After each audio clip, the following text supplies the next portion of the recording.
오늘 우리에게 주시는 하나님의 말씀은 잠언 27장 23절에서 27절의 말씀과 마태복음 6장 31절에서 34절의 말씀입니다.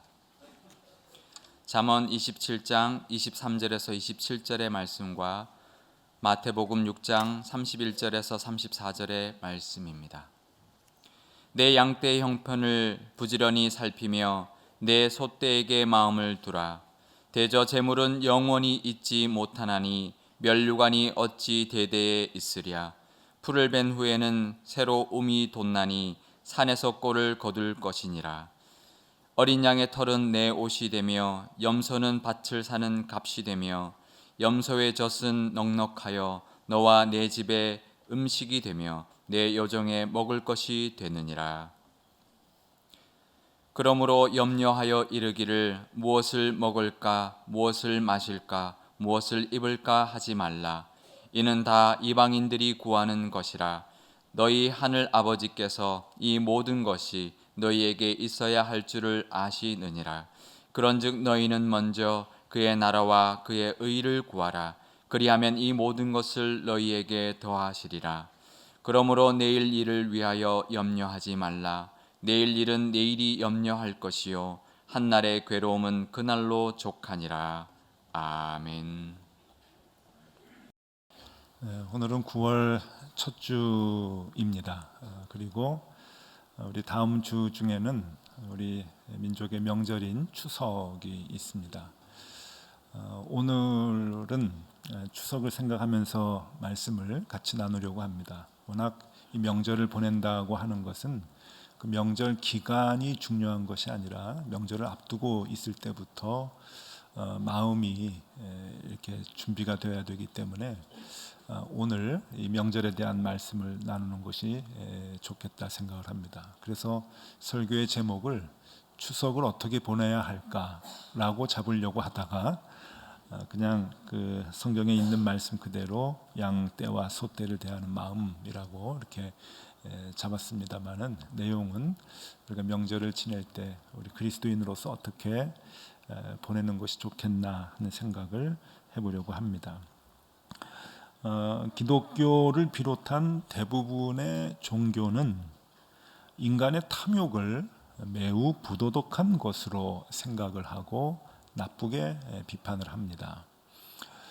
그도 그럴 것이 인간의 탐욕이라고 하는 것이 많은 상처와 아픔을 주기 때문에 그렇습니다. 그래서 기독교는 말할 것도 없고요. 불교에서도 사람들이 살아가는 데 있어서 경계해야 할 세 가지 독소가 있는데 그 세 가지가 분노와 어리석음과 탐욕이라고 얘기를 합니다. 그러니까 탐욕이 들어가는 거예요. 인간의 욕심이 사람들이 경계해야 할 독소다. 이제 그렇게 가르치고 있는 겁니다. 또 노자의 도덕경을 보면은 이런 문장이 있습니다. 만족할 줄 알면 욕스럽지 않고 그칠 줄 알면 위태롭지 않다. 그러니까 만족할 줄 모르고 그칠 줄 모르는 그 인간의 탐욕이 삶을 그르치게 된다라고 하는 가르침이겠죠. 이렇게 옛날부터 또 많은 종교들이 탐욕을 경계해야 된다라고 이야기를 합니다만은 그럼에도 불구하고 오늘 현대 사회는 이 인간의 탐욕을 더 이상 부끄러운 덕목이나 경계해야 할 위험한 것으로 간주하고 있지는 않습니다. 그게 이제 문제인 것이죠. 우리가 다 탐욕은 나쁘다라고 생각을 하고 말은 하지만 우리 내면에 그것을 그렇게 심각하게 받아들이지 않는 거예요. 인간의 욕심, 또 선한 욕심이라고도 하죠. 그 선한 욕심이 사람을 성장시키고 발전시킨다라고 하는 그런 마음까지도 갖고 있기 때문에 그렇습니다. 자본주의 시장 경제의 이론적 기초를 놓았다라고 평가하는 아담 스미스라고 하는 사람이 있는데 그 사람은 인간의 탐욕이 경제 행위를 하게 되는 핵심 동기라고 말을 합니다. 틀린 말이 아니죠. 우리가 지금 생각하고 있는 그 경제의 개념 이런 것이 나오게 된 동기는 인간의 욕심 때문이었다라고 하는 거죠. 그래서 이 경제 활동의 모든 이 베이스는 인간의 탐욕이다라고 얘기를 하는 거예요. 그래서 이런 얘기를 합니다. 소비자들이 맛있는 빵이나 음식을 적당한 가격에 먹을 수 있는 이유는 제빵업자들의 호의 때문이 아니라 그들이 추구하는 경제적 탐욕 때문이다. 매우 중요한 얘기죠. 그러니까 우리의 살아가는 모든 이 경제 구조의 그 저변에는 인간의 이 소유를 늘리고 싶어하는, 더 많이 갖고 싶어하는 탐욕의 마음이 이 모든 그 경제의 시스템을 바치고 있다라고 하는 얘기입니다. 저는 뭐 영화를 그렇게 좋아하는 편은 아닙니다. 그런데 간간히 그래도 보죠. 영화를 보는데 이 영화의 영향력, 그리고 영화에 나오는 배우의 그 대사 한마디의 영향력이 매우 크다고 하는 것은 인정합니다. 물론 뭐 별 볼 일 없는 영화의 그 대사들이 다 그 의미 있는 것은 아니죠.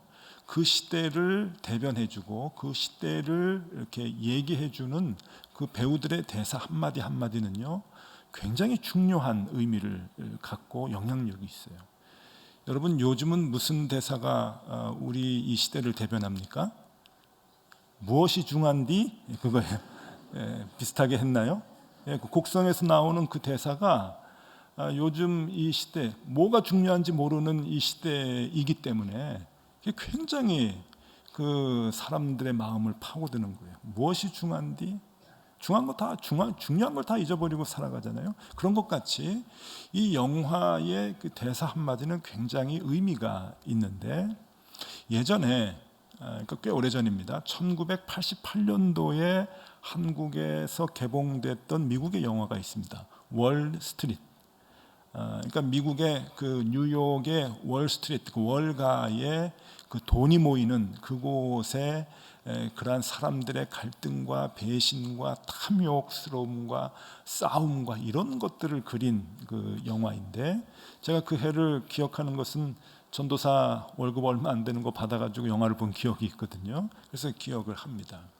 거기에 그 고든 게코라고 하는 아주 이름도 이상한 회장이 한 사람 나오는데 주인공이에요. 이 사람이 아주 고약한 사람입니다. 탐욕에 똘똘 뭉쳐가지고 남의 회사들을 다 그냥 집어삼키고 그렇게 이제 그 돈을 파렴치하게 버는 사람의 대표적인 인물이 이 고든 게코 회장이에요. 그래서 그 이름도 안 잊어버리죠. 게코 이제 그랬는데 이 마이클 더글라스라고 하는 아주 유명한 배우가 그 역을 맡았습니다.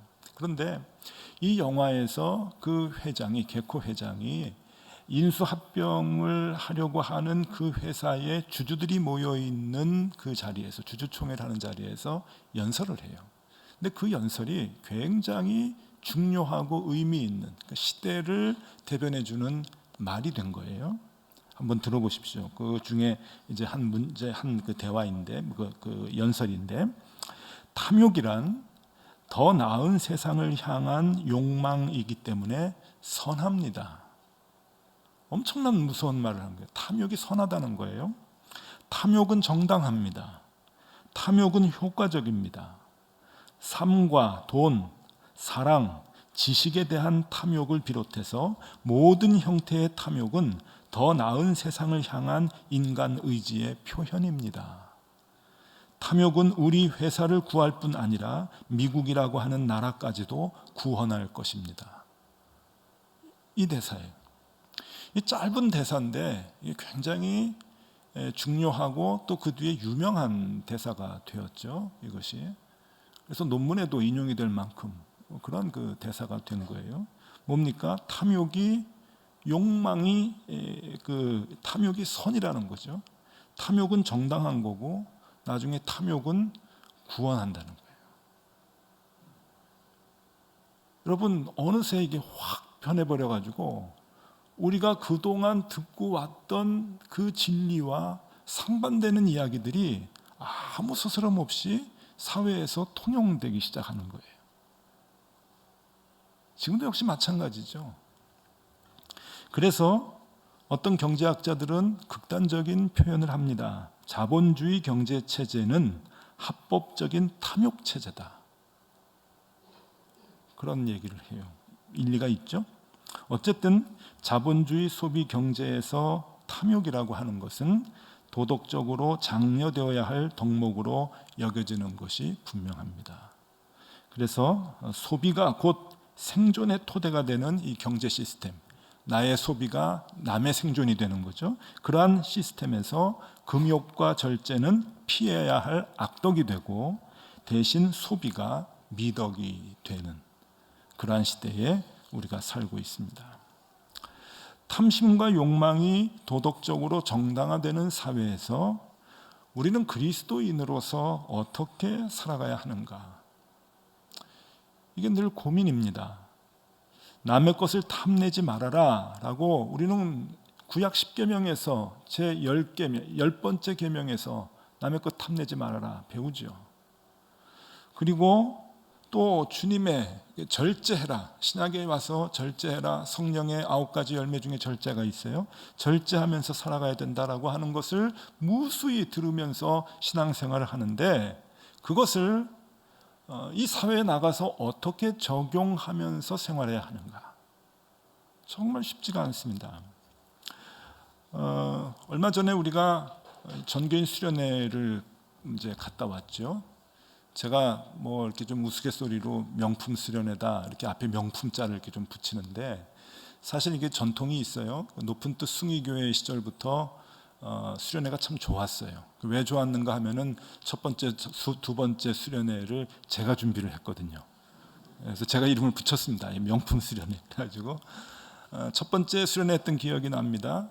서울여자대학교 그 기숙사인 발홈관을 아예 통째로 다 빌려서 900명, 제 기억에 900명 들어가서 먹고 자고 하면서 거기서 수련회를 했는데 그때 강사님이 김명현 교수님이셨어요. 그래서 창조론을 우리에게 슬라이드를 통해서 영상을 통해서 강의를 해주셨는데 참 많이 배우고 또 이렇게 많은 것을 느꼈습니다.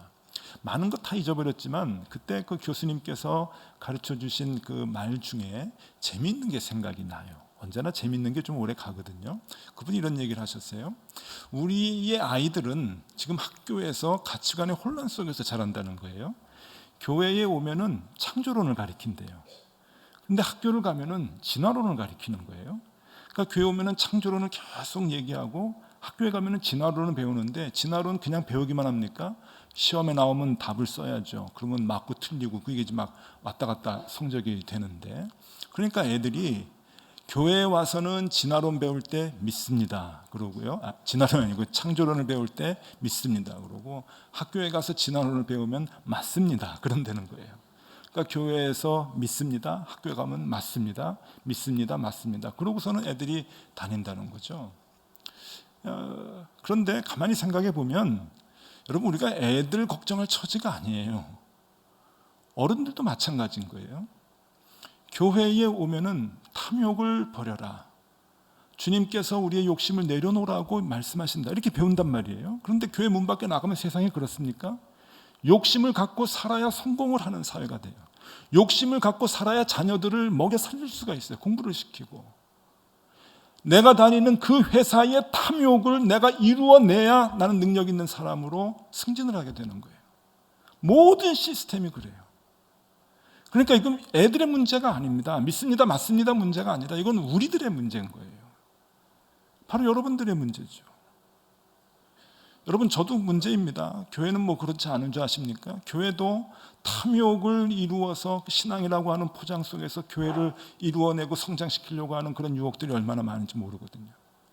벌써 우리 가운데 이 탐욕이라고 하는 것이 욕심이라고 하는 것이 포장이 되어서 이것이 그렇게 우리의 삶 속에 깊숙이 자리 잡고 있는 거죠. 그런 상황 가운데서 오늘 우리가 또 하나님의 말씀을 대하게 되는 거예요. 여러분 우리가 좀 심각한 마음을 가지고 하나님의 말씀을 대해야 돼요. 그냥 일주일에 한 번씩 말씀을 읽는구나, 좋은 말씀 듣고 간다 그렇게 생각하시면 안 되고 이 말씀이 이렇게 치열하게 가치관이 왔다 갔다 하는 이 상황 속에서 나에게 도대체 어떤 의미가 되는 것인지, 나보고 어떻게 살라고 하는 것인지라고 하는 그런 치열한 고민을 갖고 말씀을 접해야 되는 거죠. 오늘 잠언 27장 23절에 보면은 내 양떼의 형편을 부지런히 살피며 내 소떼에게 마음을 두라. 아주 중요한 말씀을 하십니다. 많은 사람들은 모든 것을 돈으로 생각을 해요. 탐욕적이죠. 그래서 이윤을 생각하고 또 쌓아놓을 소유를 생각하고 그렇게 생각을 합니다. 양떼와 소떼는 이스라엘 백성에게 있어서, 사람들에게 있어서는 재산권이죠. 자기 재산이에요. 어떻게 하면 더 많이 잘 키워서 새끼를 많이 낳게 할까? 어떻게 하면 이것을 더 많이 이렇게 그 머릿수가 이렇게 많도록 해가지고 또 많은 재산을 내가 소유할까? 많은 좋은 값에 팔까? 이런 생각을 하게 될 텐데, 오늘 성경은 내 양떼의 형편을 살피고 소떼의 마음을 두라라고 이야기를 합니다.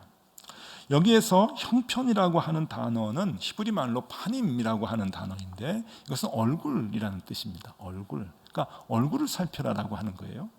그러니까 양떼의 얼굴을 살펴라라고 하는데, 이것은 이제 의역을 한 거죠. 그러니까 제대로 이제 번역을 한 거예요. 얼굴을 살펴라, 이게 형편을 살피라는 건데 맞는 말입니다. 근데 얼굴을 보라는 거예요. 얼굴을 보고 눈동자를 봐서 그 양떼가 한갓 내가 갖고 있는 소유의 하나가 아니라 그 생명이 뭐를 원하고 있는지, 그 상태가 어떻게 되는지, 병은 없는지, 목마르 하진 않는지, 먹을 것을 먹고 싶어 하진 않는지, 그것을 보라는 얘기죠. 살피라는 얘기죠. 그리고 그 소떼에 마음을 두라라고 하는 겁니다. 옛날 이스라엘 사람들의 목양을 하는 그 환경을 먼저 좀 우리가 이해를 해야 되는데, 우리나라의 개념에서는 조금 이해가 어렵지만은요, 조금 다릅니다. 양을 키우는 그 문화가. 한 마을에 예를 들어서 100가구다 50가구다 이렇게 마을이 있으면은 이 마을에서 키우고 있는 각 가정에 양이 있고 소가 있을 거예요. 그것을 마을에서 뽑은 대표 목동 한 사람이나 두 사람이 이제 책임을 지고 키우는 거예요. 일정 기간 동안에. 그런데 우리야 뭐 밖에 나가면은 뭐 동구 밖에 나가면 다 풀밭이고 그래가지고 먹을 게 많겠지만, 이스라엘은 사막지대고 광야지대이기 때문에 푸른 풀밭, 쉴만한 물과 찾아다니는 것이 쉽지가 않습니다.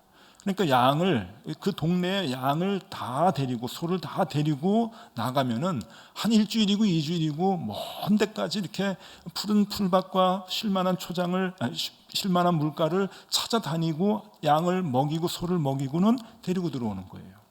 그러니까 마태복음 18장에 보면은 그렇게 많은 그 양들을 데리고 오다가 나중에 마을에서 이렇게 세어보니까, 마을에 들어가기 전에 세어보니까 한 마리가 부족하단 말이에요. 그러니까 99마리를 놓고 한 마리를 찾으러 가는 상황이 일어나게 되는 거죠. 주인이 자기 양을 키우는 거라면 그런 일이 일어나진 않는데, 이게 선발된 목동이 마을에서 맡겨오는 위탁한 양들을 키우다 보면 그런 일들이 비일비재하게 일어나는 거예요. 그런 문화에서 이스라엘 사람들이 양을 키웁니다. 요새도 이런 것들이 좀 내려와요. 전 어디서 이해했냐면은, 러시아에 우리가 단기 선교 가는 로모니콜스코에라고 하는 그 시골 마을에 가니까, 거기 마을에 한 200가구 되거든요. 거기에서 소를 한 마리씩 각 가정에 키워요. 그런데 이 소를요, 그 마을에서 선발한 목동 한 명이, 아저씨가 주로 하는데 목동 한 명이 이게 이 각 가정의 소를 수십 마리인데, 이 소를 이제 데리고 나가서 꼴을 먹입니다. 그러니까 이 소들이 아침에 출근을 해요. 이제 주인이 문을 열어주면은 소들이 모이는 데가 있거든요. 그 마을 그 한복판에 그 마을 회관이 있는데 모여요. 이 소들이 모여가지고 그 목동이 오면은요, 이제 그 목동을 따라갑니다. 그래서 이 러시아의 그 볼고그라드 있는 지역만 해도 초장이 많기 때문에 며칠 동안 나가 있지 않고 이제 아침에 나가서 저녁 때 들어와요. 그러면 이제 여러 군데 풀을 뜯긴 다음에 목동이 이제 데리고 마을로 들어오면은 거기서 종례하고 이제 해산을 해요. 그러면 소들이 자기 집을 찾아서 이제 가요. 그 노보니콜스크의 그 봉사 단기 선교 다녀오신 분들은 그 모습들을 아마 다 보셨을 거예요. 신기하다고, 소들이 어떻게 지집을 이렇게 잘 찾아가느냐 이제 그러는데, 제가 거기에서 성경을 이해했다는 거 아니에요? 아, 이게 이렇구나. 근데 여러분, 주인의 입장에서 생각을 해보세요. 주인의 입장에서 내가 양을 키웁니다. 소를 키웁니다. 그러면은 목동에게 보내는 거예요. 한 2주, 3주 데리고 다니면서 푸른 초장, 쉴만한 물가 다니면서 살찌게 해서 새끼도 잘 낳게 해가지고 데리고 오쇼. 그러면 끝나는 겁니까? 아니라는 거예요. 성경에서 얘기할 때는 그 양떼의 얼굴을 봐라. 그냥 맡긴다고 크는 것이 아니다. 얼굴을 봐야 되고 그 소떼에 너의 마음을 둬야 된다. 그게 성장시키는 거다라고 하는 얘기예요. 우리의 얘기로 바꿔볼까요? 여러분들 자녀를 키울 때 자녀 학교에다 그냥 보내면 다 크지요? 성적 조금 모자라면 학원 보내면 되지요? 끝납니까? 아시죠? 그래서 자녀 교육이 망치는 거. 학교 보낸다고 학원 보낸다고 다 되는 게 아니에요. 자녀의 얼굴을 봐야 돼요. 눈동자를 봐야 돼요. 자녀의 마음에 내 마음을 둬야 되는 거예요. 그래야 자녀가 성장을 하는 거죠. 부모가 자녀가 무엇을 하고 싶어 하는지, 무엇에 마음을 두는지, 무엇 때문에 힘들어하는지 알 수 있어야 돼요. 얼굴을 보라는 거예요. 형편을 살펴야 되는 거죠. 그걸 얘기하는 겁니다. 너의 양, 너의 소, 재산권이 아니야. 돈이 아니야. 생명이야. 얼굴을 봐라. 형편을 살펴라. 마음을 두어라. 하물며 소와 양의 관계에서도 그럴진데 하나님께서는 우리에게 인간과 인간관계에도 엄청나게 많은 횟수의 같은 이야기들을 우리에게 하시는 거예요. 우리가 살아가는 방법을 얘기하는 거죠. 사람들은 다 탐욕에 젖어가지고 돈 합니다. 내가 키우는 양, 소 한 마리도 대가리 하나 세 숫자를 세우면서 돈이라고 다 생각을 하는데 아니라는 거예요. 그래서 여기 보십시오. 24절에 보면은 대저 재물은 영원히 있지 못하나니 면류관이 어찌 대대히 있으랴. 돈에 관심이 많은 인간들아, 그 영원하지 않아. 거기에 마음을 두고 평생 살지 마 하는 경고죠. 그러면서 25절에 이렇게 얘기합니다. 풀을 벤 후에는 새로 움이 돋나니 산에서 꼴을 거둘 것이니라. 하나님의 창조의 법칙은 걱정하지 말아도, 걱정 안 해도 돼. 풀을 다 베어서 먹여도 다시 나와. 이게 하나님의 창조의 법칙이야. 쌓아놓지 않아도 된다. 여러분, 우리는 당연하게 생각하죠. 풀을 다 베가지고 먹였습니다. 그러면은 또 날 것이 당연하다고 생각하잖아요. 근데 왜 당연합니까? 그게 하나님의 창조의 법칙이기 때문에 그래요. 그게 질서이기 때문에 그래요. 하나님이 천지를 창조하셨을 때 풀 난 것을 한번 싹 빼면 그냥 그게 영원히 그냥 그렇게 있도록 만들면 그게 질서겠죠. 그게 법이겠죠. 근데 하나님은 그렇게 하지 않으셨어요. 왜? 쌓아놓지 말고 먹이라고 그렇게 하신 거죠. 그래서 한 생명 한 생명에게 상황을 살피고 얼굴을 보면서 마음을 두면서 그렇게 풀을 먹일 때 여러분 어떤 결과가 나오냐면은 26절 27절의 말씀입니다. 어린 양의 털은 내 옷이 되며 돌아온다는 얘기죠. 염소는 밭을 사는 값이 되며 염소의 젖은 넉넉하여 너와 내 집의 음식이 되며 내 여종의 먹을 것이 되느니라. 그들의 형편을 살피고 그 미물에게도 얼굴을 보면서 마음을 두고 그들을 대할 때 그들이 우리의 필요한 것들을 다 채워주고도 남는다는 거예요. 이게 하나님의 약속 있는 말씀입니다. 이윤을 남기고 쌓아놓는 탐욕이 우리를 풍요롭게 만드는 것이 아니라 하나님의 창조 질서에 순응하고 하나님의 얼굴에 주목하고 서로의 얼굴을 마주 볼 때 비로소 인간들은 풍요롭게 살아갈 수가 있다라고 하는 약속의 말씀이죠. 기억하셔야 됩니다. 우리는 다르게 살아야 돼요. 예배당 문 밖에 나가면은 탐욕에 젖은 사람들이 더 많이 가지려고 더 많이 쌓아놓으려고 살아가지만 우리는 다르게 살아가야 됩니다. 그리고 도전받으셔야 돼요. 하나님 믿으십니까? 하나님 믿으시면 하나님의 창조의 법칙도 믿으십시오. 풀을 베면 또 나온다고 하는 그 창조의 법칙을 믿으십시오. 하다못해 미물인 양에게 얼굴을 대하고 형편을 살피면 그들이 냈을 것을 도로 준다고 하는 그 법칙을 믿으십시오. 그 믿지 못하고 살아가면 어떻게 하려고? 여기 왜 와 앉아 계십니까?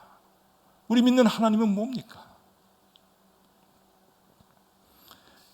그래서 예수님은 마태복음 6장 31절 34절에서 이렇게 얘기합니다.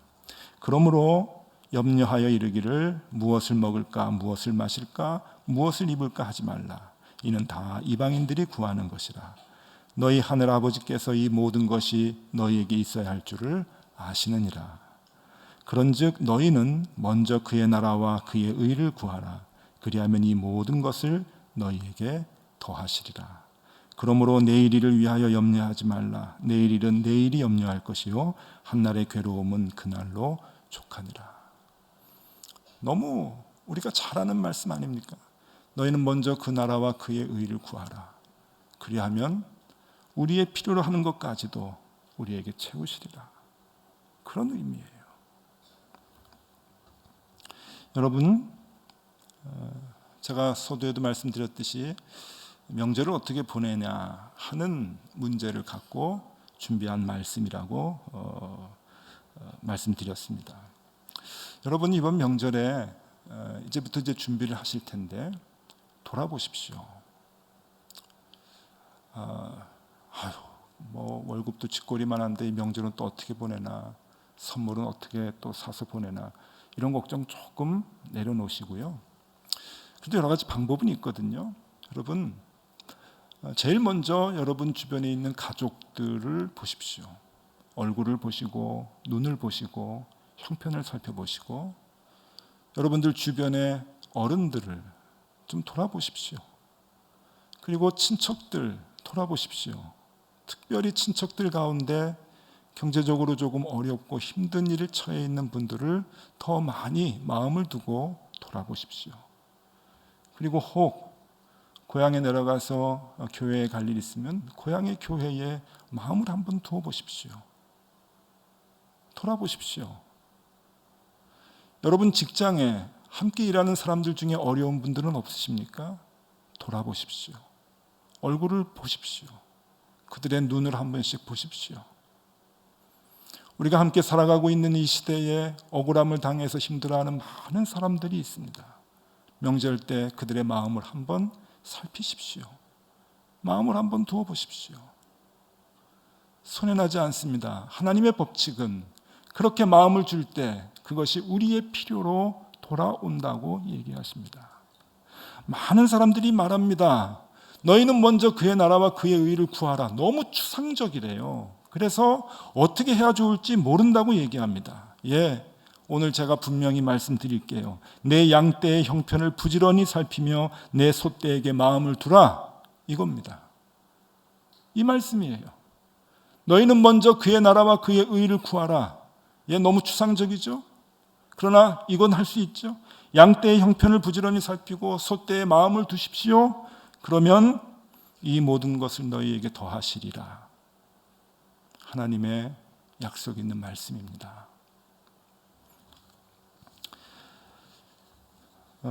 저는 아주 유명한 사람, 아주 훌륭한 사람들의 말만 좋다고 생각하진 않아요.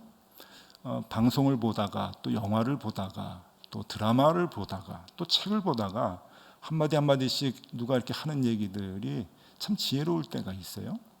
오프라 윈프리라고 하는 사람이 있죠. 물론 유명하죠. 훌륭한지 아닌지는 잘 모르겠습니다만은 유명한 사람이에요. 미국의 영향력 있는 여자 100명 중에 이렇게 뽑힐 정도니까 이 방송인 돈도 참 많죠. 사업을 해가지고 이 사람에 대한 책을 보는데 그분이 한 얘기가 마음에 확 와닿았어요. 너무 좋더라고요. 그래서 여러분들에게 좀 소개해드리고 싶은데 오프라 윈프리의 말입니다. 남보다 더 아픈 상처가 있다면 그것은 고통이 아니라 사명이다. 이 여자가 청소년기, 어렸을 때하고 청소년기에 굉장히 어려운 고통이 있었거든요. 성폭행도 당하고 마약도 하고 굉장히 어려운 그 시절을 보내면서 아픔을 안고 성장을 했는데 그 얘기를 하는 거예요. 남보다 더 아픈 상처가 있다면 그것은 고통이 아니라 사명이다. 남보다 가슴 설레는 꿈이 있다면 그것은 망상이 아니라 사명이다. 남보다 더 많이 가진 것이 있다면 그것은 축복이 아니라 사명이다. 이런 얘기를 해요? 그래서 제가 냉큼 적었죠. 여러분, 맨 마지막 문장이 저는 마음에 와 닿습니다. 더 많이 가진 것 혹 있으십니까? 남들에 비해서. 그러면 그건 축복이 아니에요. 우리는 자꾸 축복이라 그러는데 그건 축복이 아니라 남들을 향한 사명입니다. 여러분, 올 추석 이 말씀 한번 적용해 보면서 친척들, 내 주변 사람들하고 같이 지내면 좋을 것 같아요. 그러면 하나님도 기뻐하실 것입니다.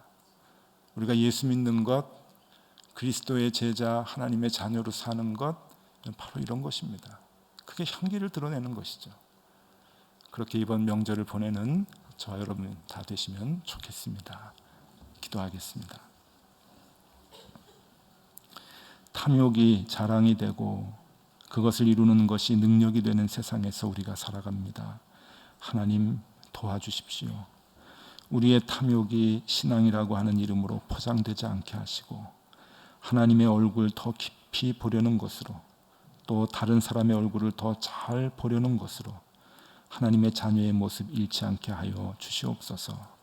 하나님의 나라와 의를 위한 욕심을 갖게 하여 주시옵소서. 예수 그리스도 이름으로 기도드리옵나이다. 아멘.